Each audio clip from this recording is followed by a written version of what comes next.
그게 제일 문제예요. 경력 단절이. 가정주부 네. 같은 경우는 일단은 하나는 해야 돼요. 꼭 이 리더십, 관계 이 부분이 제일 힘들어하세요. 가장 마음에 안 드는 그 직원한테 가서 냉커피라도 하나 사가지고 가서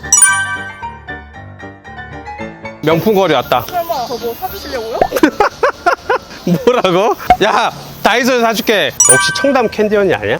그분 되게 유명하신 분 아니에요? 알지 너? 내가 그분하고 밥을 먹었다? 근데 우리 여자 사장님들이 너무 고민도 많고 잘하고 싶은데 성공하고 싶은데 갈 길 잃은 나침판이랄까? 그래서 이런 인사이트를 되게 많이 갖고 계시더라고. 오프 더 레코드 들었는데 야 이거 찐이다 들어야겠다. 또 우리 유튜브에 여자 사장님들 성공하는 방법 이야기해줬잖아. 근데 반응이 너무 좋았잖아. 그래서 이분 모셔갖고 좋은 얘기를 많이 들어야겠다. 그럼 이거 여자 사장님들만 들어야 돼요?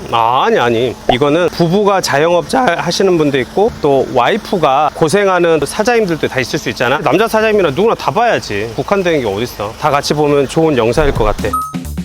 대표님 꼭 뵈야 돼서. 아이고 무슨 할 얘기가 있다고 맨날 다 얘기했구만. 그때 우리 이야기 들었는데 너무 좋았잖아. 더운 날씨에 후다닥 엑기스만 얘기하고 빠빠이 합시다. 안 돼, 후다닥 안 되고 싹싹 긁어야 됩니다. 오늘 밤이 돼도 이야기 해야 됩니다. 제 창호 오빠 채널에 또 오셨으니까 멋지게 인사 한번 해주시죠. 안녕하세요. 저는 청담 캔디 언니 함서경이라고 합니다. 오늘 강호동 대표님과 네. 여성 창업자들에 대해서 유익하고 재미있고 네. 또 저희 작은 경험이지만 함께 나눠도 보도록 하겠습니다. 경력 단절이 저 제일 속상하거든요. 제일 문제예요. 경력 단절이. 우리가 50대 평균 은퇴를 하잖아요. 더 짧아지더라고요. 더 짧아지죠. 직장이 더 이상 내일을 보장하지 않는 시대에 살고 있는 거예요. 지금 패션 업계만 하더라도 올해 신입사원을 전혀 뽑질 않아요. 왜냐? 기업 환경이 어려워졌다는 거지. 개인이 장사가 안 되면 기업은 말할 것도 없는 거잖아요. 그러면은 개인이 자기가 준비를 해야 되는 거야. 자기의 미래를 보험을 들어야 되는데 언제 드냐? 내가 현직에 있을 때 보험을 드는 거예요. 아무리 지금 내가 좋은 직장에 있고 현재 월급을 받고 있다면 안일해질 수 있거든. 근데 그럴 때 내가 내일이라도 당장 회사를 그만두게 된다면 나는 무엇을 할 것인가? 결혼했든 주부를 하더라도 내가 관심 있는 어떤 분야를 하는데 그것을 했을 때 돈하고 연관이 되는지를 생각해요. 우리가 인스타 하나도요. 많은 사람이 인스타를 계정을 만들어서 해요. 제가 보면은 3만, 5만, 10만을 만들어 놓고도 10원은 못 버는 사람. 비즈니스 마인드가 없어. 프로필을 딱 만들 때 이것을 나중에 잘 쉬었을 때 수익화가 되는지를 생각해야 되는데 그걸 생각 안 하고 무조건 팔로우만 늘리려고 하는 거예요. 내가 예를 들어서 막국수집을 오픈해요. 네? 그러면은 보통은 일단 가게를 얻어놓고 시작하잖아요. 요즘은 그러면 큰일 나는 거예요. 일단은 오픈하기 전에 줄을 세워놓고 오픈해야 되는 거예요. 그럼 그 줄을 어디다 세우냐 이거야. SNS에서 세우는 거지. 글을 잘 쓰는 사람은 블로그에다가 줄을 세우고 그냥 그것도 자신 없으면 인스타가 제일 쉽잖아.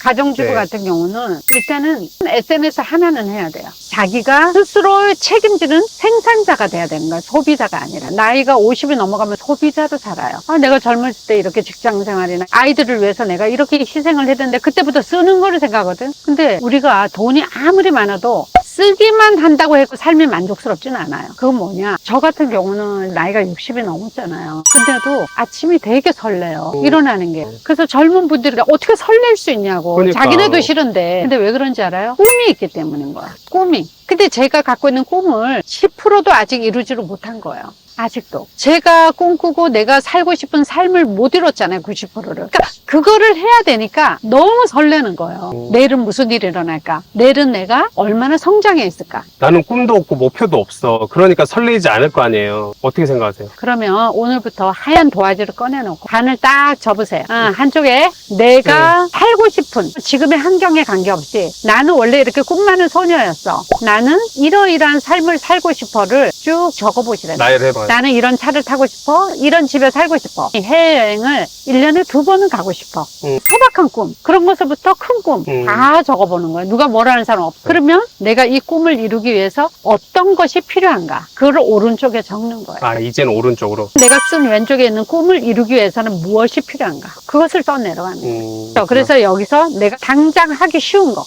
이루기 쉬운 것부터 번호를 매겨서 하나하나 하다 보면 그 삶의 성취감 자신감이 생기는 거야. 아, 이게 가능하구나. 자기 만족이 생기고 자기 사랑이 생기고 자기 애가 생겨야 되거든요. 이거 너무 좋은데요? 그러면 대표님 이벤트 하나 해도 돼요? 이거 너무 좋은데 댓글에 자기 꿈과 이루고 싶은 것들 정답은 없잖아요. 쓰는 것만으로도 반은 이루어진 거잖아요. 그래서 대표님만 진짜 괜찮으시면 진짜 즉흥적으로 제가 너무 존경하는 대표님이라 거절 안 하실 것 같아요. 2시간만 시간 내주시면 댓글에 남겨주신 분들은 만나주세요. 해주실 건가요? 네. 예, 좋습니다. 승낙 받았습니다. 댓글 빨리 써주세요. 내가 이루고 싶은 꿈 일단 그것만 써주세요. 줌에서 만나 이벤트 할게요. 제가 여자 사장님들을 많이 만나잖아요. 근데 꼭 이 리더십, 관계 이 부분이 제일 힘들어 하세요. 어떻게 하면 야무지게 또 운영을 하면서 성공을 할 수 있을까요? 저도 그런 질문을 굉장히 많이 받거든요. 그죠. 그래서 며칠 전에도 부산에서 학원 하시는 대표님이 만났었어요. 직원하고 관계에 어려움이 있다는 거예요. 5명이 넘어가면 그때부터 리더십이 필요하거든요. 맞- 근데 그것이 사실은 굉장히 간단한 거거든요. 제가 뭐라 그랬냐면 가장 마음에 안 드는 그 직원한테 가서 냉커피라도 하나 사가지고 가서 야 고맙다. 이 더운 날씨에 너무나 수고가 많다. 꼴보기 싫은데 해야 돼? 해야죠. 그 격려를 하는 거거든요. 음. 우리가 공부 못하고 말썽 부리는 사람을 반장시켜 놓으면 굉장히 잘하잖아요. 그런 효과가 나는 그런- 거예요. 그래서 마음에 안 드는 직원들도 등 한 번 더 두드려주고 격려. 정녕? 칭찬. 너 때문에 내가 많은 도움을 받고 있고 우리가 이렇게 음. 굴러갈 수가 있다. 그걸 딱 시켰어요. 정말 며칠 만에 이 분위기가 달라졌고 아하, 진짜? 이 직원의 태도가 달라졌다니까. 이게 거창한 게 아니거든. 왜냐면 저 같은 경우도 제가 젊을 때는 한 30대 중반까지는 맨날 화가 나 있었어. 성격이 급하고 저같이 또 도전적으로 살던 사람들은 다 마음에 안 들거든요. 다행히도 저는 30대 중반에 그걸 깨우쳤어요. 만약에 이 직원이 나만큼 한다 그러면 사장이 되지 왜 내 밑에 있겠어요? 아하, 이미 진작에 나왔겠다. 당연하죠. 나가서 창업을 하죠. 제가 그런 마음을 먹으니까 직원들하고 말을 안 해도 알아요. 느낌적으로. 우리 사장이 나를 너무나 감사하게 생각하고 있구나. 이런 거를 아는 거예요. 느낌적으로. 그러니까 어떻게 해요? 그전에는 100만 원 받던 직원이 50만 원어치 일을 해요. 제가 그런 태도를 바꿈으로써 고맙고 감사한 태도를 바꿈으로써 100만 원 받는 직원이 300만 원 일을 하는 거예요. 제가 지금까지 그런 것을 잘 적용해서 하다 보니까 10년 전, 20년 전, 30년 전의 직원까지도 저한테 이제 연락하고 함께 일하고 이런 게 되는 거예요. 결국 우리가 잘 성장하려면 혼자 힘으로는 10%거든. 그러니까 나머지는 우리 직원과 함께하는 사람들이 90%예요. 그러면 우리가 이 리더십이 굉장히 중요한데 그것은 첫 번째 그 사람들한테 감사한 마음을 갖는 거예요. 진심으로 해야만 그게 통하는 거예요. 그래서 이렇게 변화한 사례가 굉장히 많아요. 대표님 말 들어보니 본인 자신이 10%의 영향력을 행사했다고 생각한 게 아니라 대부분 내가 다 했지. 너네들은 20, 30%밖에 안 돼. 이런 마음이 드니까 감사한 마음이 없는 거야. 모든 걸 내가 벌어서 너네 먹여 살리고 있어. 이 그러니까. 소리를 제일 많이 하잖아요. 그러니까 얘네들이 다 하는 짓이 다 꼴보기 싫은 거야. 꼴보기 싫고 나 혼자 뼈 빠지게 일하고 그치. 내 벌어서 쟤네 먹여 살려. 저는 직원하고 이렇게 얘기하면은 눈물이 이렇게 날 때가 있어요. 왜냐면 지금도 많이 얘기하는데 저 친구를 그때 만나지 않았다. 저 사람이 그 시기에 그때 있어서 제가 이렇게 캔디가 될 수 있었고 성장할 수 있었더라고요. 그래서 며칠 전에도 그런 일을 얘기하면서 막 가슴이 막 울렁거리더라고. 결국은 그 만드는 과정에서 그 사람들이 있었다는 거예요. 그래서 이런 마음으로 직원 한 사람이 있다 하더라도 그렇게 소통을 한다 그러면 아마 무슨 일을 하든 간에 좀 쉽게 갈 수 있지 않나. 제 채널이 많은 자영업자 여사장님들이나 대표님들이 저도 그랬고요. 장사마다 골병 들어서 결국 남는 게 없더라고요. 대표님은 지금 청담도 건물주시잖아요. 어떻게 생각하세요? 저 같은 경우도 40년을 사업을 했잖아요. 그중에 30년은 무역을 했고 아까 말씀드렸듯이 거의 실패가 없는 사업을 했거든요. 그런데도 불구하고 왜 큰 돈을 벌지 못했을까를 돌아보니까 결국 나를 자산가로 만들어준 거는 자산 투자였더라. 이걸 깨우치게 된 거죠. 근로소득과 사업소득만으로는 참 힘든 것 같아요.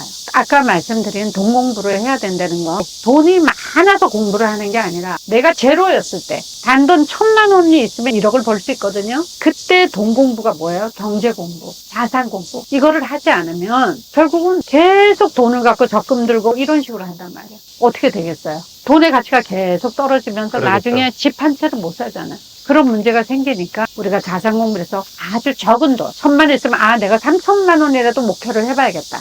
5,000만 원이라도 내가 현금을 모아야겠다. 내가 1,000만 원은 목표로 해보자. 3,000은 목표로 해보자. 1억을 목표로 하면 우리가 작은 것부터 시작을 할 수 있다는 거지. 레버리지를 일으켜서. 그렇습니다. 그렇게 해서 최종적으로 우리가 나도 건물주가 한번 돼보자. 근데 우리가 하루아침에 될 수는 없잖아. 스텝 바이 스텝으로 단계를 밟아서 가다 보면 근데 단계를 안 밟고 아무것도 사질 않아. 그런 사람은 꼬마 빌딩 평생을 절대 못 살지, 영원히. 아파트 하나 사본 경험이 없는데 어떻게 꼬말 빌딩인가. 경험을 안 해보면 못하는 거예요. 그래서 이런 전략이 필요하다. 아, 대표님, 계속 이야기를 이 더운데 듣는데도 뭐 하나 버릴 것이 없을 정도로 너무너무 좋거든요. 정말 모시길 잘했다. 여러분들 댓글 많이 남겨주세요. 우리가 줌에서 또 프라이빗하게 하면은 아주 노하우가 재밌는 게 많이 아, 나오고. 좋습니다. 대표님, 저희 한번 또 기운 한번 주시죠. 장사 시작해서 건물주가 되는 그날까지 파이팅! 파이팅!